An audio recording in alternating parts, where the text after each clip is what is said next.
The second etude is number 22 in C sharp minor by Andersen.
Etudes because it has so much variety contained in this one etude.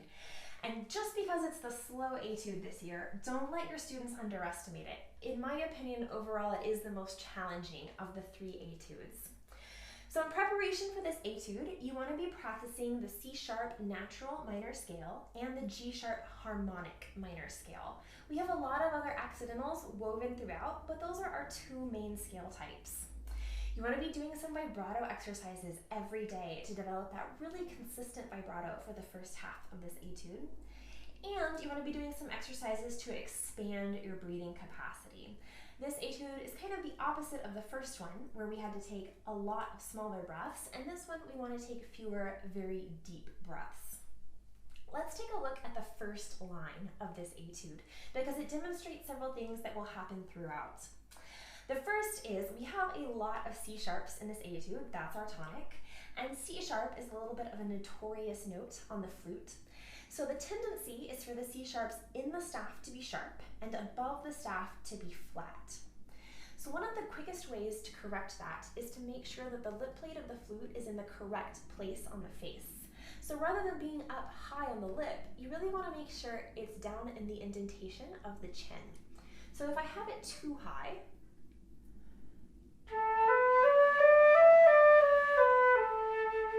if I just move it down about 1/4 inch,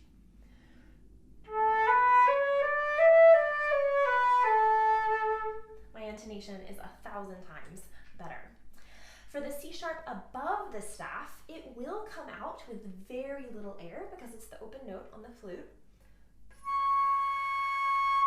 But the sound is pretty bad, so you want to make sure that there's enough air speed.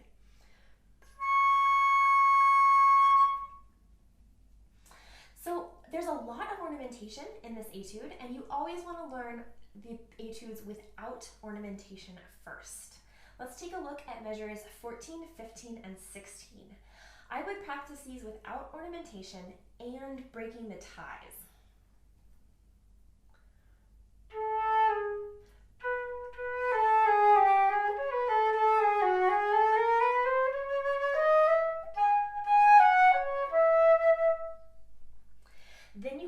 back in the ties, and once your students are very secure in the rhythm, that's when I would add in the ornamentation here. I know there will be some questions about measure 16 and this turn.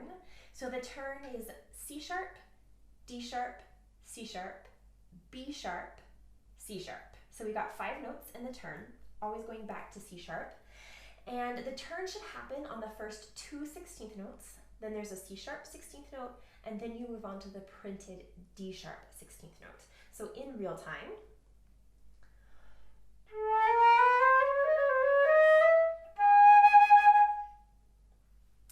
one other thing to take note of, especially in this first half, is we have a lot of repeated notes played in a very lyrical style. There does have to be a very slight lift between these repeated notes in order for them to speak.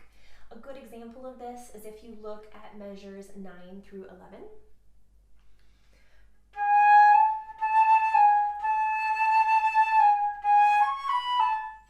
If I play them very connected, we get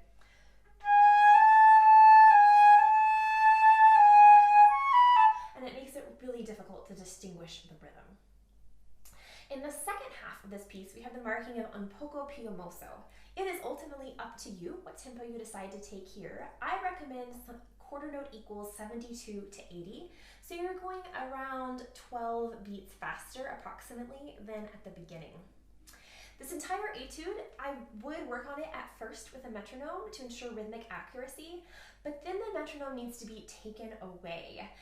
There's a lot of rubato in this etude. It's marked romanza, so it should be played with some flexibility, especially where the breaths are concerned. We don't want the breaths to feel like they are super strict or rushed ever in this etude.